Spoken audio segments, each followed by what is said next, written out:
Palabra que edifica. Palabra que restaura.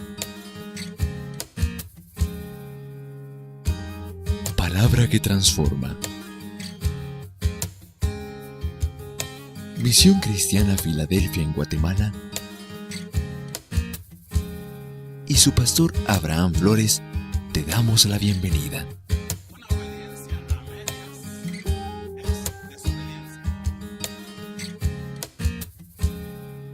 Y también a pedirle al Señor que nos bendiga a través de su palabra. Señor, te damos gracias por este privilegio que tenemos esta noche. Estamos agradecidos, Señor, por todo lo que tú has dado a nuestra vida. Hoy, Señor, ponemos delante de ti esta petición. Tú conoces, Padre eterno, cuál es la necesidad. Te suplicamos que así como tú sabes hacerlo con tu poder y tu misericordia, manifiestes, Señor amado, y puedas obrar en la vida de aquel hijo tuyo que está esperando esa respuesta.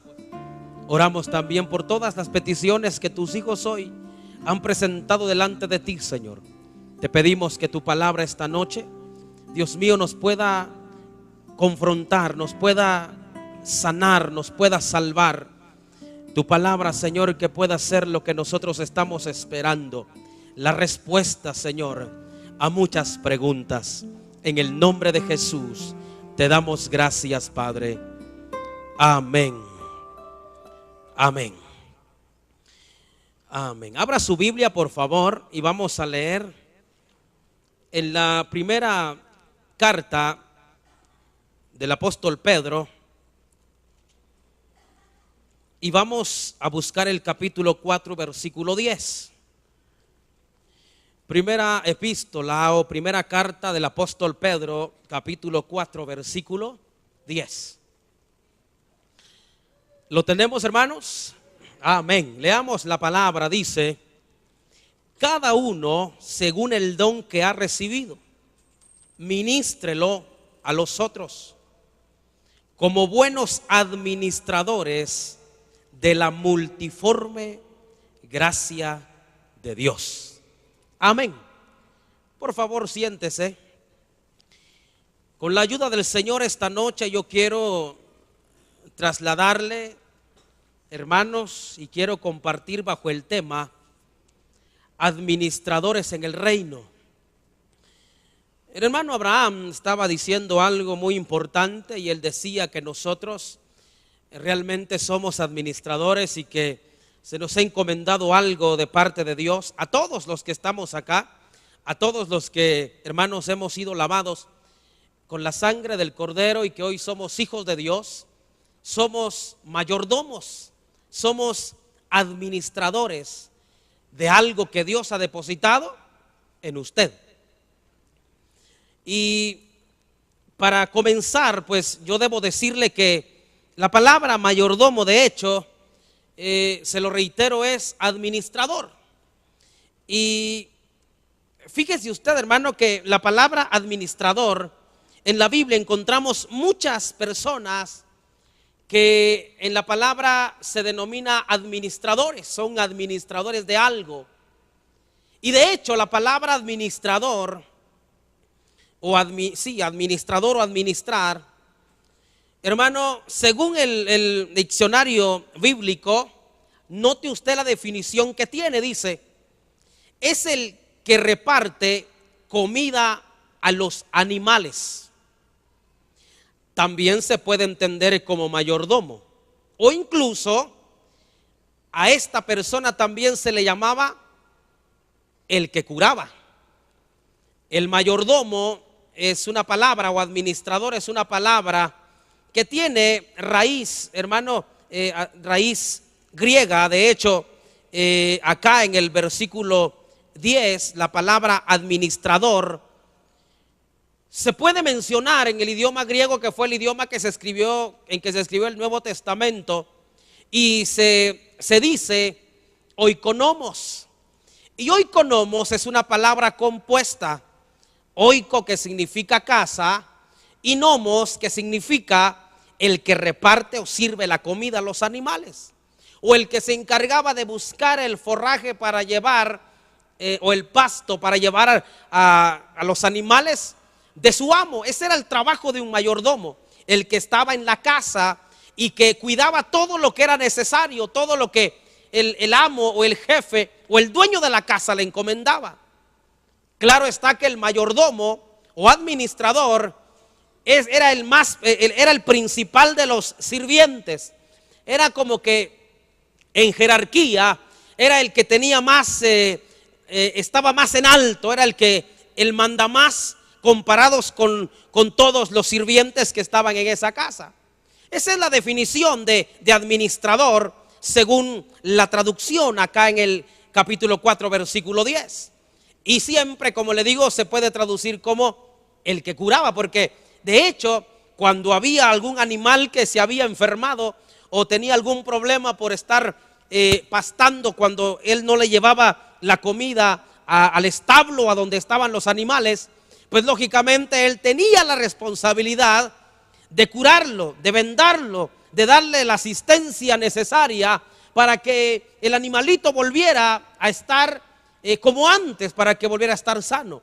Esa era la idea. Y lógicamente, hermano, es bien interesante saber que nosotros como hijos de Dios también hoy tenemos la responsabilidad de administrar las cosas que Dios nos ha dado estando en el reino de Dios. ¿Cuántos de acá son parte del reino de Dios? Levante su mano. Entonces nosotros, hermano, tenemos ese trabajo grande. Y el apóstol Pedro, desde el versículo 1 de este capítulo 4, habla algunas cosas muy interesantes, las cuales más adelante yo voy a tratar con usted. Pero cuando leo yo el versículo 10, él dice, cada uno según el don que ha recibido, ministrelo a los otros como buenos administradores. ¿De qué? De la multiforme gracia de Dios. La gracia de Dios, hermano, la gracia que Dios ha manifestado a nosotros fue el hecho de habernos regalado o habernos impartido a nosotros la salvación. La gracia de Jesucristo es lo que provocó en usted y yo que hoy seamos hijos de Dios, que hoy tengamos vida eterna. La gracia de Dios se manifiesta de muchas maneras y debemos entender nosotros que esa gracia que nosotros hemos recibido debemos manifestarla o administrarla. ¿A quiénes? A los otros. Y debemos ser buenos administradores de lo que Dios ha puesto en nuestras manos. Número uno, hermano, yo quiero compartirles que una de las formas en que nosotros podemos ser buenos administradores de la gracia de Dios es, por ejemplo, amando. Porque ese es el primer problema con que muchas personas se encuentran. Ese es el primer traspié en el que muchos hoy se están topando: el amar. Y cuando hablamos de amar, usted sabe perfectamente que Jesús no nos mandó a amar a nuestros amigos. ¿Usted sabía eso? Que Jesús en ningún momento dijo: amen a los de la sinagoga, amen a los que van a las reuniones con ustedes, amen a sus hermanos, a sus padres solamente. Él dijo: amen a sus enemigos. Y ahí comenzamos, porque note, si usted va un poquito atrás, hermano, siempre en ese capítulo 4 y versículo 7 dice el apóstol Pedro: mas el fin de todas las cosas se acerca. Sed pues sobrios y velad en oración. Dice el versículo 8: y ante todo tened entre vosotros ferviente amor, porque el amor cubrirá multitud de pecados. Es bien necesario esta noche que nosotros atendamos cuando el apóstol Pedro dice que es necesario que nosotros entendamos que el fin de todas estas cosas están cercanas. Que, hermano, el final de los tiempos están ahora. Nosotros somos participantes de los últimos tiempos. Nosotros estamos esperando y entendemos, hermano, que estamos mucho más cerca de la manifestación del Hijo de Dios para levantar a su iglesia, para levantarlo a usted y para levantarme a mí. ¿Estamos de acuerdo? Que nosotros estamos como que a las puertas de ese acontecimiento tan maravilloso. Y una de las cosas que nosotros debemos recalcar siempre, hermano, y es una de las cosas que pues yo me he comprometido a hacer, siempre recordarle a las personas, sean creyentes o no creyentes, que la venida de Jesús, la aparición del Maestro, el acontecimiento más maravilloso del levantamiento de su iglesia está próximo a acontecer. Y nosotros debemos estar conscientes. Y el apóstol Pedro dice: velen y oren y sean sobrios, manténganse conscientes de lo que están haciendo. Entiendan que ahora nosotros no podemos darnos el lujo, hermano, de aparentar lo que no somos. Nuestra vida en Dios realmente debe manifestar lo que es hijo de Dios. Nosotros debemos manifestar delante de la gente lo que realmente Dios ha hecho en nuestra vida.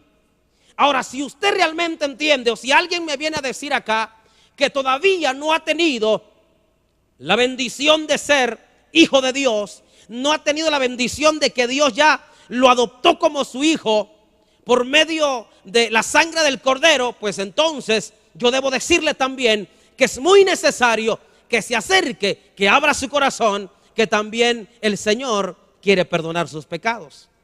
Pero si yo ya soy hijo de Dios, ¿qué es lo que tengo que hacer? Evidenciar lo que realmente soy, hijo de Dios. Debe ser sobrio, dice el apóstol Pedro. Y ante todo, note, y ante todo, tened entre vosotros ferviente amor, porque el amor cubrirá multitud de pecados. Mire, es bien importante, hermano, porque cuando uno lee ese versículo, algunos se dan a la tarea de agarrar la palabra y hacerla según ellos como mejor les parezca. Pero es tan fácil, por ejemplo, decir que si yo amo a una persona, entonces yo voy a ver que esa persona a lo mejor está pecando y yo no voy a decir nada, como el amor cubre multitud de pecados, ¿verdad? Hay unos que hoy en día están encubriendo la falta o el pecado de otro y se están volviendo cómplices de lo que la otra persona está haciendo. Pero entonces, ¿por qué la palabra nos dice que el amor cubrirá multitud de pecados? Porque cuando uno ama, uno sabe que el hermano o la hermana está pecando, uno va y lo corrige a él o a ella solos. Y claro, no tiene la mala costumbre de que después va y se lo cuenta a toda la congregación, ¿verdad? Y después todos se enteran. No, hermano, si usted sabe que alguien está fallando, es tiempo de que usted vaya y le diga: hermano, eso que está haciendo está mal. Pero también puede decirle: hermano, pero también usted puede esta noche o en este momento pedirle perdón al Señor, reconciliarse. Yo puedo orar por usted. ¿Y sabe qué? Aquí no pasó nada. Pase usted de ese estado de vida que tiene y comience usted a trabajar de acuerdo a la voluntad del Señor. Y deje esa vida que está llevando y comience a llevar la vida realmente que le agrada a Dios. Y como que sencillamente no sucedió nada. No es que usted esté como que siendo cómplice, no, porque usted corrigió, usted sanó, usted restauró y ahora esa vida está caminando de acuerdo a la voluntad del Señor. Pero cuando alguien ama, hermano, no está como que divulgando lo que otros está haciendo. Mire, seguramente en nuestro medio ahora mismo aquí hay gente que ha tenido la grande bendición de que cuando le falló al Señor, digo esa bendición porque alguien se acercó y le dijo: lo que estás haciendo está mal. Y tuvo la gran bendición de que ese hermano le advirtió, oró por él y sencillamente nadie se enteró de lo que había sucedido. Pero si ese hermano hubiese dicho algo, yo no sé qué hubiese pasado, ¿verdad? Pero sin duda alguna muchos hermanos han tenido ese precioso momento de parte de Dios cuando alguien aparece y lo restaura. Esa es muestra de que la gracia que está en nosotros ya la estamos administrando. El hecho de entender que ya Dios a mí me dio el perdón de mis pecados, yo también puedo bendecir a otra persona diciéndole: usted está actuando mal, pero yo puedo orar por usted y juntos vamos a trabajar para que su vida no vuelva a ser la misma. Esa es una de las cosas muy importantes. Amar ayuda a que aquellos que están fallando puedan llevar una vida de acuerdo a la voluntad del Señor. Hermano, dice la palabra: y ante todo tened entre vosotros ferviente amor, porque el amor cubrirá multitud de pecados. Pero no es cierto. No es cierto que sin duda alguna usted se ha topado con algunas personas, hermano, que a lo mejor ni se enteraron exactamente qué fue lo que sucedió, pero ya lo sabe medio mundo, y a lo mejor no fue tan así, pero por culpa de aquella persona que no ha aprendido que Dios también le perdonó sus pecados, sencillamente quiso desbaratarle la vida a alguien más que se equivocó. Y si usted es uno de ellos, que tal vez, hermano, como que se le ha salido más de la cuenta, ha hablado más de lo que debe, ha dicho cosas que no debería decir, yo debería aconsejarle esta noche que entienda que la gracia que a usted le ha salvado debería motivarle a ayudar en vez de lastimar, a colaborar a que esa persona se restaure en vez de terminar de hundirla en el problema donde está. Porque yo estoy seguro, hermano, que eso se da en todos lados, que gente así usted va a encontrar en cualquier lado. Así que no se preocupe, pero póngase siempre a pensar de que cada cosa que usted haga, hágalo para agradar al Señor. Y si usted necesita arreglar algo, arréglelo también, siempre en la voluntad de Dios. Dice el versículo 9: hospedaos los unos a los otros sin murmuraciones. Y aquí es cuando muchos dicen, hermano, yo le he dado mi casa a muchos hermanos, claro, hermanos que usted conoce, hermanos que usted ama, le ha prestado su casa. Y claro, eso es hospedar, porque cuando hablamos de hospedar, hablamos de darle lugar donde vivir, tal vez una noche, un par de noches a alguien para que pueda descansar, y uno se convierte en huésped, ¿verdad? Tan fácil es decir, bueno, entonces hay que hospedar a los hermanos cuando lo necesiten. ¿Sabe usted que ese versículo va más allá de lo que nosotros nos imaginamos? Porque cuando hablamos, hermano, y cuando leemos que el apóstol Pedro escribe, hospedaos los unos a los otros sin murmuraciones, la palabra hospedar no es tan sencilla como nosotros la aplicamos de darle donde dormir a un hermano por una noche. La palabra hospedar, y perdóneme usted, no se vaya a molestar conmigo, pero me dio mucha curiosidad y pues me di a la tarea de averiguar el significado de esas palabras también en el idioma original, y me tocó pues sorprenderme, porque la palabra hospedar, ¿sabe? La definición del idioma original es amar al vecino y al extranjero. No solamente aquella persona que usted le da donde vivir o donde dormir una noche. Cuando el apóstol Pedro decía hospedaos los unos a los otros, estaba diciendo amen a su vecino, amen al extranjero, y dice sin murmuraciones. Hermano, si yo le preguntara a usted, y yo lo desafiara esta noche y le preguntara, ¿cuántos de ustedes, por ejemplo, cuántos de ustedes tienen problemas con el vecino? Sin importar si es cristiano o no. ¿Cuántos de ustedes pasan a veces semanas enteras, meses enteros sin hablarle al vecino? Cuando ve que el vecino está saliendo y de repente usted va a salir, como que nos entramos corriendo para que él se vaya primero y no toparnos en el callejón, en la calle, ¿verdad? Yo no sé si pasa, pero en algunos lugares ya ha acontecido. ¿Y sabe cuál es el problema? Que nosotros, hermanos, somos portadores de esa gracia, y nosotros deberíamos manifestar esa gracia a aquella gente que todavía no conoce al Señor. Alguien preguntó en una ocasión, ¿cuántos, por ejemplo, saben el nombre de su vecino? Entre 50 gentes que habían ahí, creo que 2 dijeron, yo conozco y sé el nombre de mi vecino. Y los demás, tal vez lo conocemos de rostro, ¿verdad? Sabemos tal vez qué carro maneja, sabemos a qué hora sale y a qué hora regresa, pero muchas veces no nos damos a la tarea, o a veces no sabemos cómo se llama. Pero a veces, hermano, esa misma como que falta de comunicación está provocando que nosotros no podamos bendecir a esa gente que necesita escuchar de la salvación, que necesita escuchar el mensaje del Evangelio de Jesucristo. Y usted como administrador de esa gracia, de lo que Dios le ha dado, usted puede bendecir a esa gente hablándole de que él necesita acercarse al Señor.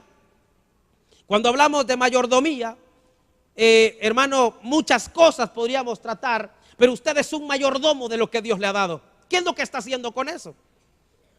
Alguien dijo en una ocasión: no, eso de predicar solamente le quedó a los pastores y a los evangelistas. Hermano, más adelante vamos a ver lo que el apóstol Pablo dice al respecto. Pero todos nosotros deberíamos darle a la gente lo que nosotros tenemos. Ministrarle a la gente, poder suministrarle a esa gente que necesita lo que usted tiene. El problema es, y perdone que se lo diga, pero a veces la gente, ¿qué es lo que va a dar si no tiene nada? ¿Qué le puedo yo dar a alguien, hermano, de la bolsa de mi pantalón si no tengo nada dentro? ¿Qué puedo darle yo a una persona de mi corazón si en mi corazón solamente hay odio? No puedo darle nada bueno. A veces no tenemos nada que dar porque sencillamente nosotros no hemos experimentado qué es el amor de Dios. Porque seamos honestos, el hecho de que nosotros vengamos muchas veces a los cultos, hermano, no significa que en realidad yo, aunque venga tantas veces, no significa que yo sea la expresión más grande de amor que pueda dar. Muchas veces yo puedo venir solamente por ver si vino mi amigo, por ver si vino tal persona, y puedo venir a ocupar un lugar allí en los asientos y sencillamente regresarme a casa sin haber hecho nada, sin haber sentido nada, y mi vida como que sigue siendo la misma. La pregunta es: ¿qué es lo que usted tiene para dar? ¿Qué es lo que usted ha recibido de parte de Dios para que usted pueda suministrarle a aquella gente que lo necesita? ¿Será que usted necesita amar? ¿Será que hace falta que usted ame a aquella persona con la que ha tenido cierto problema? Esa es la manifestación de la gracia de Dios, de que nosotros debemos aprender a amar a aquellos que nos ofenden. Cuesta. ¿A quién le gusta eso? ¿A nadie? ¿A quién le gusta amar a aquel que ofende siempre? A nadie, hermano. Pero nosotros, como que es una responsabilidad que Dios nos ha dado, y pues hay que ejecutarla. Número 2, sabe que la gracia que Dios ha manifestado en nuestra vida nos debe enseñar a no condenar. Porque ese es el problema mayor también que tenemos muchos cristianos. Siempre condenamos, siempre señalamos. Vaya conmigo a la segunda epístola del apóstol Pablo a los Corintios. Y Pablo nos enseña que nosotros somos ministros de un nuevo pacto, que Dios nos ha hecho ministros de un nuevo pacto, y por lo tanto lo que nosotros debemos hacer, lo debemos hacer para glorificar el nombre del Señor. Segunda epístola del apóstol Pablo a los Corintios, capítulo 3, versículo 6, dice la palabra: el cual asimismo nos hizo ministros competentes de un nuevo pacto, no de la letra, sino del espíritu, porque la letra mata, mas el espíritu vivifica. Es bien interesante, hermano, porque la palabra ministro en este versículo también se traduce como administrador. ¿Y sabe qué? Esta palabra se traduce como diácono. Esa es la definición de la palabra ministro, diácono, con K, diácono. ¿Y sabe usted el significado realmente de diácono? ¿Es aquel que se para en el parqueo a dirigir el carro? ¿Es aquel que siempre va a ponerle la mano cuando usted está allí orando? ¿Será realmente a eso se limita nada más el diácono? ¿Será que el diácono es solamente aquel hermano que está vestido de azul o la hermana que tiene su uniforme azul? ¿Será que realmente solos ellos son diáconos? Bueno, en esta congregación aquí, por la necesidad, hermano, del orden, estamos nosotros. Pero todos los que forman parte del cuerpo de Cristo han sido llamados diáconos, servidores, mayordomos. ¿Y sabe usted quién era un diácono en ese tiempo, en el tiempo antiguo? El diácono era aquel que iba caminando por el desierto jalando un camello, y sobre el camello iba montado el amo. Y el diácono no tenía ninguna razón, ninguna libertad para decirle: amo, ya me cansé, bájese por favor, me voy a montar yo en el camello. No se podía. Él iba jalando el camello en el desierto. Nosotros, hermano, Dios nos ha dado la bendición, y dice Pablo, somos ministros competentes. La palabra competente es una palabra que nosotros entendemos como capacitado. Alguien que tiene la posibilidad, alguien que ha sido apto y ha sido llamado, porque Dios sabe que tiene facultad para hacerlo. Dice que somos ministros competentes de un nuevo pacto, del nuevo pacto. Si la palabra competente se traduce como capaz o apto, entonces usted y yo tenemos la capacidad y la facultad de poder hablarle a la gente acerca de ese evangelio que salva, pero no tenemos la libertad para condenar a aquellos que le han fallado al Señor. Pero muchas veces eso es lo que hacemos. Es tan fácil señalar, ¿no es cierto, hermano? ¿Cuántos, si yo le preguntara aquí, cuántos de ustedes en alguna ocasión han acusado a algún hermano? No me levante la mano. ¿Cuántos de ustedes alguna vez han señalado a un hermano? Como comúnmente se dice, ¿verdad? Le han puesto el dedo. Le han ido a decir a cierto líder: mire, tal fulano es así, pero yo soy diferente. ¿Será que realmente eso es lo que Dios nos ha mandado a hacer? Nosotros los que tenemos esa bendición de Dios, la gracia que se nos ha sido dada, hermano, nosotros no podemos ahora como que cambiar lo que Dios ha hecho. Porque si Dios, hermano, decidió perdonarme a mí, cambiar mi vida, borrar todo lo malo que yo había hecho, ¿por qué yo ahora puedo gozarme y deleitarme cuando a un hermano le va mal, producto de lo que yo dije en contra de él, en vez de ayudar y restaurar? Nosotros no somos ministros que condenan. En el antiguo pacto, cuando el apóstol Pablo dice: nosotros no somos ministros de la letra, sino del espíritu, porque dice: la letra mata, pero el espíritu vivifica. La letra, la ley que a Moisés le dieron en piedras, hermano, lo que hacía era que cuando alguien pecaba era reo de muerte, lo mataban, no había para dónde. Los estatutos que a Moisés le dieron, esa ley que estaba allí rigiendo al pueblo, esa ley que estaba para que el pueblo pudiera caminar de acuerdo a lo que Dios había establecido, esa ley no tenía perdón para nada, no, para nadie, no había gracia. Sencillamente era al que pecaba, se moría. Siga leyendo conmigo, versículo 7.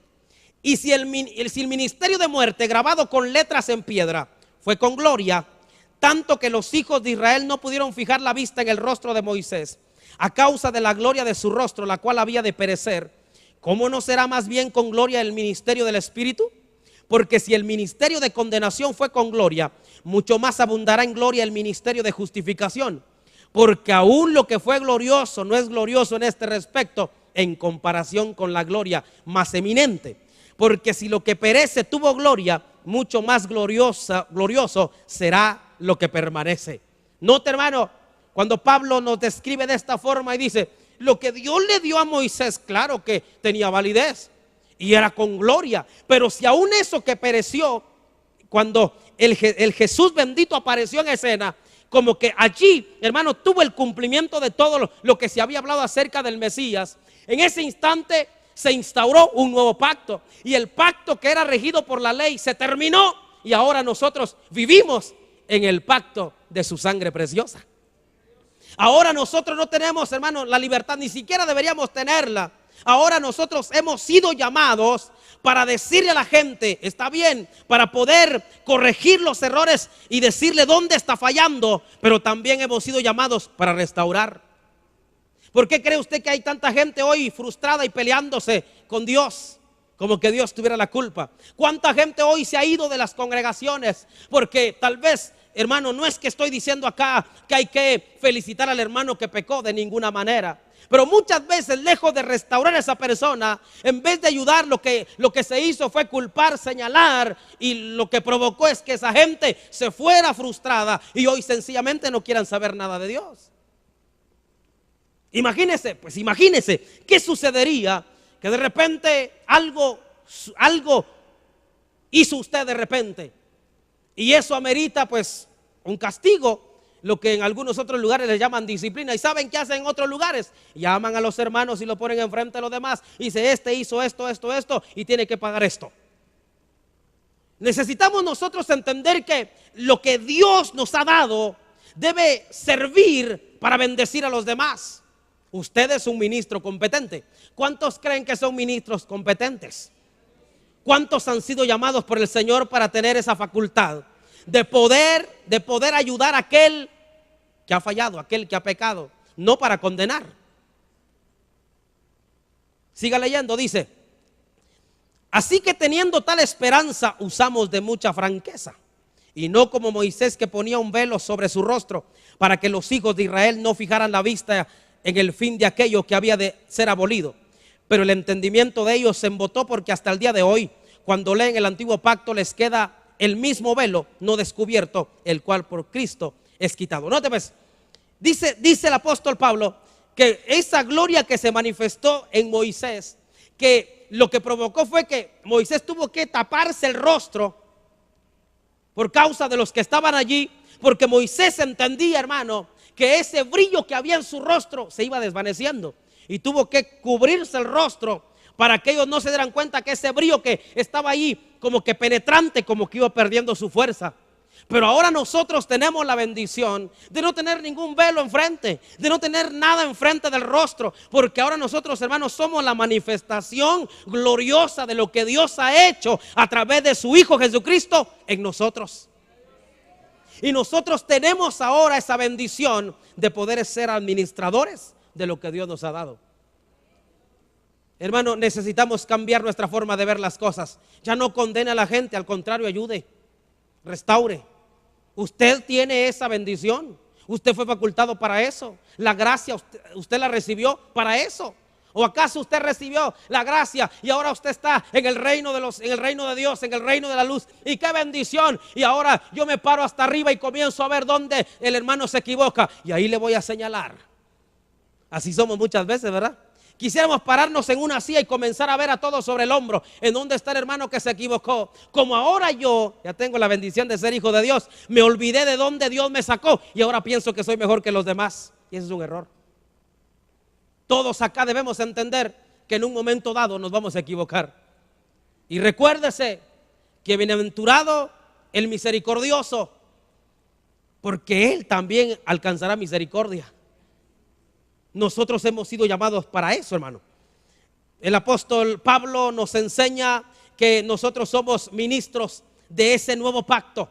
Pero ¿qué estamos haciendo, hermano? ¿Condenando? ¿Estamos ayudando? Usted es un servidor, usted es un mayordomo. A usted se le fue dado lo necesario para trabajar, para hacer lo que el amo le había encomendado.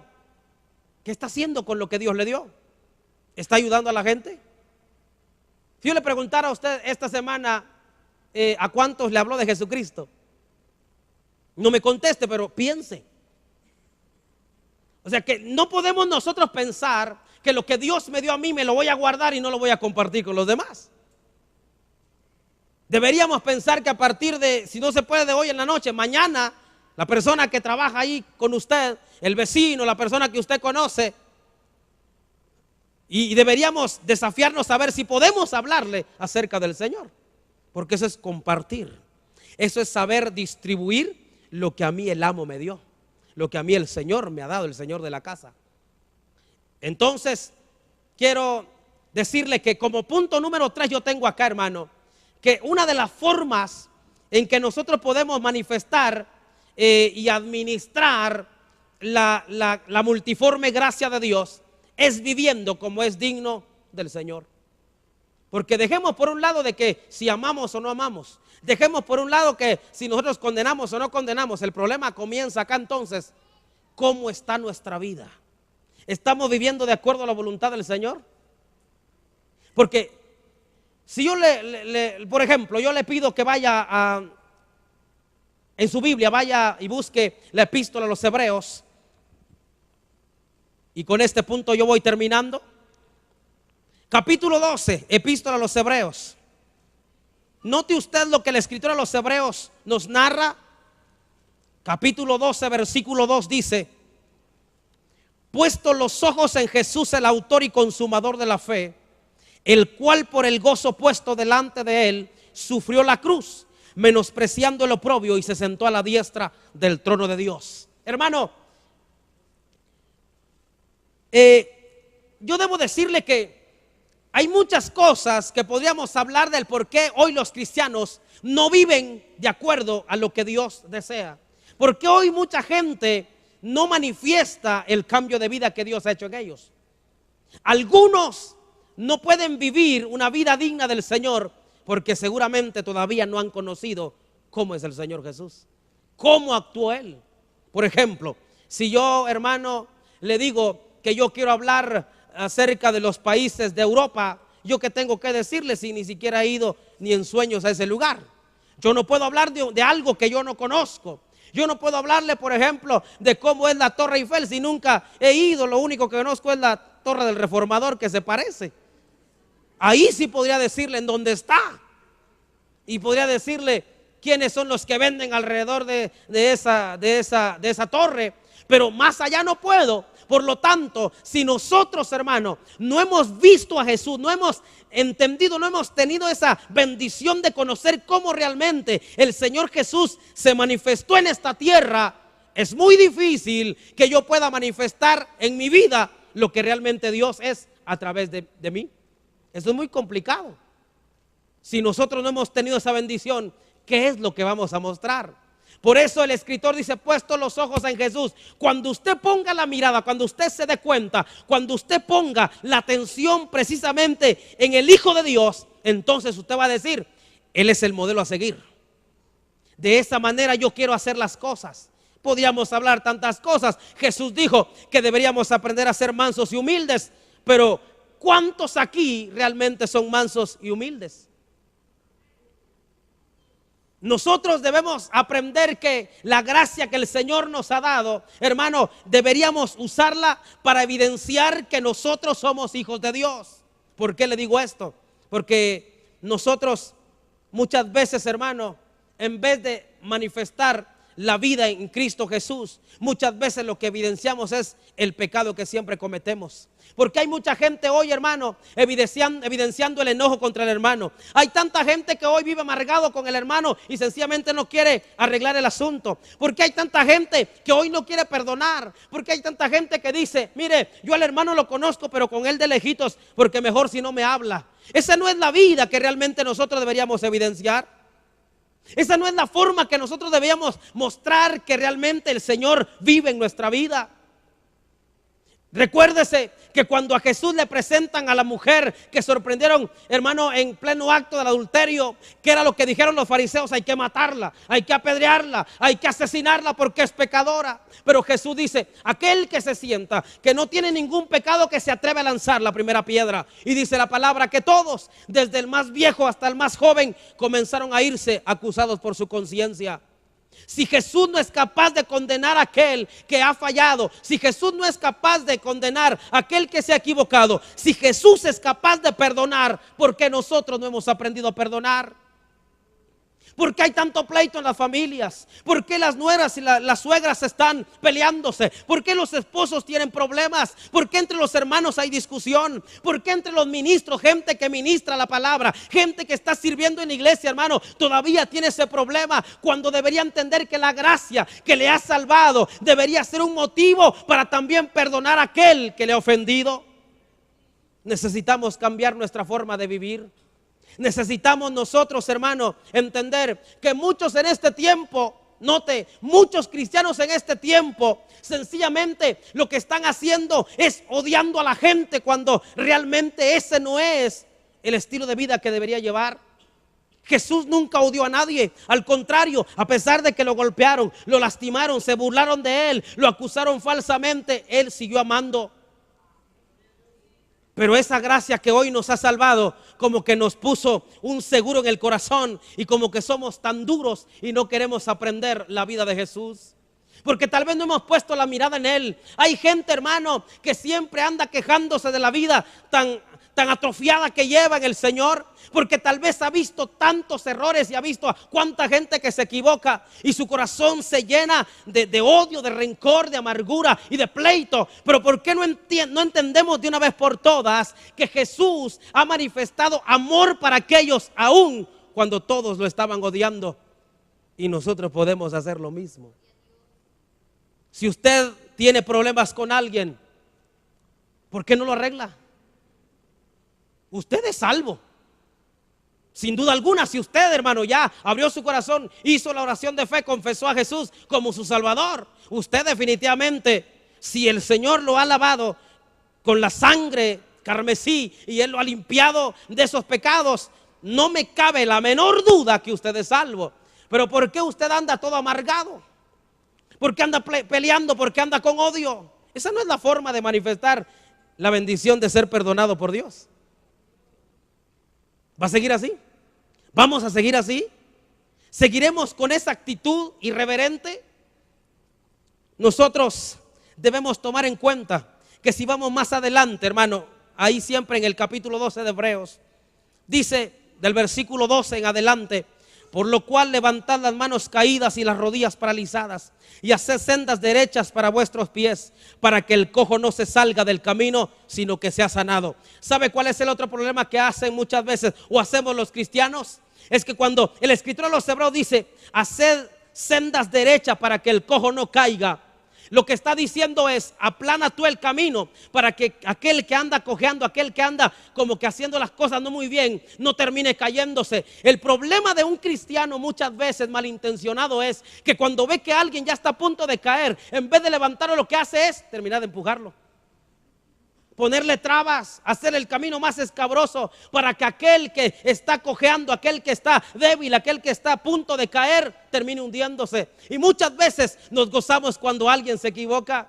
Hermano, al contrario, debería dolernos cuando alguien le falló al Señor. Debería dolernos cuando vemos que alguien le está fallando al Señor. Deberíamos sentirnos mal e ir y ver qué se puede hacer, y nunca burlarnos de aquella persona y decir: sí, yo sabía que iba a caer. No, si yo sabía que por ese camino andaba. Ah, si ya sabía yo, el Señor me lo reveló antes de tiempo. Si el Señor se lo reveló, ¿por qué no lo arregló antes? Pero muchas veces arreglamos las cosas arruinando la vida de otros. Esa no es la forma de demostrar que nosotros fuimos salvos por gracia.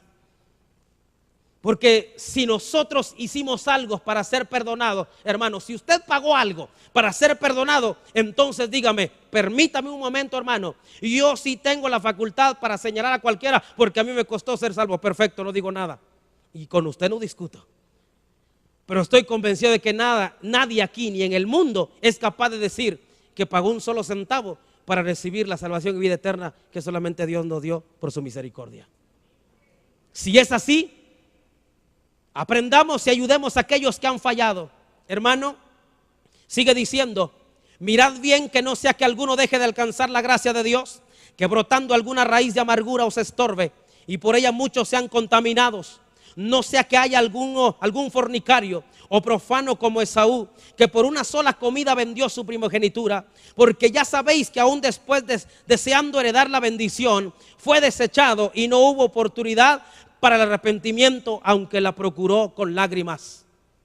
El escritor detalla la vida de alguien que sencillamente piensa que por ahora, muchas veces, como ahora los predicadores cometemos muchos errores, y a veces pues las personas también malinterpretan las cosas, porque yo le puedo decir que si usted le falló al Señor hoy, el Señor lo puede perdonar, y es una verdad.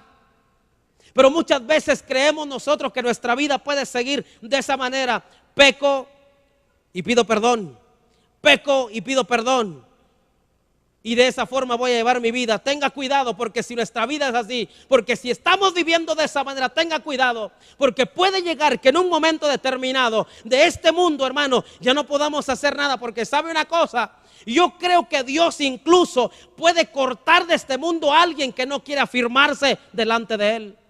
Porque el sacrificio que Él hizo en la cruz del Calvario, nadie puede venir a pisotearla. La gracia que Dios ha depositado en su vida es un motivo para mantenernos agradecidos con el Señor y no vivir de acuerdo a nuestro antojo, no vivir de acuerdo a lo que nosotros queremos. Hermano, ya es tiempo de cambiar nuestra forma de pensar. Dios es bueno y nos perdona, claro que sí, pero ¿cuándo va a ser la última vez? ¿Cuándo va a ser la última vez y decimos: hoy otra vez le voy a pedir perdón? Oh, fallé, pero otra vez voy a pedirle perdón. Por favor, no pensemos, porque a lo mejor el día de mañana ya no va a estar para que podamos nosotros acercarnos al Señor. Hagamos las cosas ahora que podemos.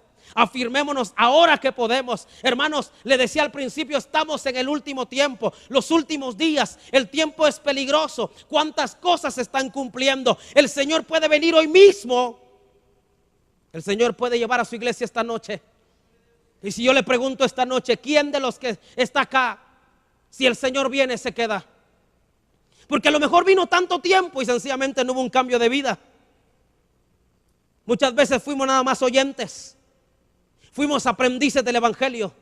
nos gustaba cómo predicaba a alguien, nos gustaba cómo enseñaba a alguien, pero nuestra vida nunca tuvo un cambio. Y al final, que no nos vaya a pasar lo que Jesús enseña en la parábola o en lo que Él habla en Mateo capítulo 24, por favor.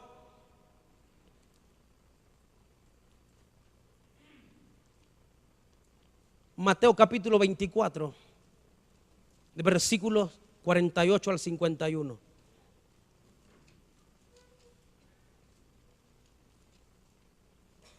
Dice la palabra de esta manera: pero si aquel siervo malo dijera en su corazón, mi señor tarda en venir, y comenzare a golpear a sus consiervos y aún comer y a beber con los borrachos, vendrá el señor de aquel siervo un día que éste no espera y a la hora que no sabe, y lo castigará duramente, y pondrá su parte con los hipócritas. Allí será el lloro y el crujir de dientes. Ahora mismo hay gente portándose de esa manera, hermano. Hay gente que piensa que los días ahora hay que disfrutarlos. Hay gente que piensa que el acontecimiento sencillamente no va a pasar, y mientras yo tenga vigor y fuerza voy a disfrutar la vida. Pero que no vaya a suceder lo que sucede acá, cuando el Señor pone de ejemplo a este hombre, que su amo lo deja ahí al cuidado de sus demás siervos y dice: mi Señor va a tardar, y comienza a golpearlos a todos, a burlarse de ellos y a comer con borrachos y a despilfarrar todo lo que el amo le dejó como mayordomo, como administrador, sin darse cuenta, sin pensar que el día el que menos se imaginaba, su amo aparecía y lo llevó a donde realmente merecía estar. Y dice Jesús: con los hipócritas. Hermano, pareciera que esto está muy fuerte, pero necesitamos nosotros muchas veces ser confrontados con esto. Y yo debo decirle que el primer confrontado fui yo. Necesitamos que nuestra vida evidencie realmente que el Señor ya nos perdonó. Yo quiero ver la mano levantada de cuántos el Señor ha perdonado de los que están acá, hermano. ¿Podemos nosotros ser diferentes? ¿Podemos nosotros administrar lo que Dios nos ha dado, el perdón que Dios nos ha dado? ¿Perdonar a aquellas personas que nos han ofendido? ¿O seguiremos pensando que no? Como dice el mismo apóstol Pedro: el Señor no retarda su venida como algunos. El Señor no tarda su venida como algunos la tienen por tardanza, sino que Él es paciente, Él es amoroso, Él es misericordioso, no queriendo que nadie perezca, sino que todos procedan al arrepentimiento. Así que no estemos pensando en que a lo mejor no va a ser hoy, tal vez mañana disfrutemos la vida. No vaya a ser que nos sorprenda y nos quedemos nosotros sencillamente con las manos vacías. Yo voy a pedirle que por un momento usted reflexione, hermano. Analice cómo hemos sido nosotros hasta hoy con lo que Dios ha depositado en nuestras manos. Ni siquiera, hermano, estamos hablando de gran parte de lo que Dios ha depositado en nosotros. Estamos hablando, aunque pareciera de algo mínimo, pero es algo con mucho valor. El perdón que Dios a usted le dio, evidéncielo. Porque cuando uno ve y uno se queda sorprendido, como el que escribe a los Hebreos relata en el capítulo 10, versículo 26, y esto fue lo que realmente me sorprendió más, hermano. Versículo 26 al 29, epístola a los Hebreos, y con esto concluyo. Porque si pecaremos voluntariamente después de haber recibido el conocimiento de la verdad, ya no queda más sacrificio por los pecados, sino una horrenda expectación de juicio y de hervor de fuego que ha de devorar a los adversarios. Dice el 28: el que viola la ley de Moisés por el testimonio de 2 o 3 testigos muere irremisiblemente. ¿Cuánto mayor castigo pensáis que merecerá el que pisoteare al Hijo de Dios y tuviere por inmunda la sangre del pacto en la cual fue santificado, e hiciere afrenta al Espíritu de gracia? Aquel que peca voluntariamente y hace un estilo de vida, aún diciendo que está haciendo la voluntad del Señor, queriendo aparentar delante de la gente que es un hijo de Dios, pero que sigue con esa vida, hermano, de veras torcida. Yo creo que esta noche es una noche para reflexionar. No queda otra cosa más que expectación horrenda. No queda otra cosa. Y dice más adelante que horrenda cosa es caer en manos del Dios vivo. Qué dura es esta situación y qué complicado tal vez. Pero ¿sabe qué, hermano? Dice, aquel que peca deliberadamente, aquel que peca voluntariamente, sencillamente está poniendo en afrenta, está poniendo en vergüenza el espíritu de gracia. Está poniendo como que no tiene valor, está poniendo como de menos, hermano bendito, el Espíritu Santo que ha ministrado gracia a nuestra vida. Si usted es una persona de ellas, mire, yo no voy a decirle, hermano, venga aquí, yo voy a presentarlo delante de la congregación como el que ha estado fallándole al Señor. No se trata de eso, se trata de tomar una determinación hoy. Misión Cristiana Filadelfia ha sido una bendición para mucha gente, pero muchas veces, hermano, esa situación ha provocado que nosotros pensemos que somos mejores que otros. Muchas veces se ha llegado a pensar que otro como nosotros no hay, y ese es un error. Por favor, cierre sus ojos, yo quiero orar esta noche y terminamos.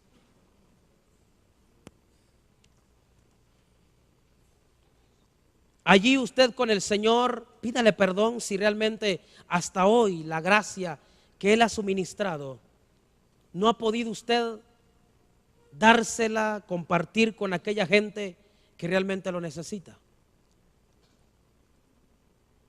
Esta noche terminamos orando, pidiéndole perdón a Dios. Pídale perdón a Dios. Padre, te damos gracias. Porque todo lo que hemos hecho, Señor, sin duda alguna, en todas esas cosas ha habido algo que te ha ofendido. Nosotros hemos aprendido, Señor, que tú nos has salvado y nos has perdonado.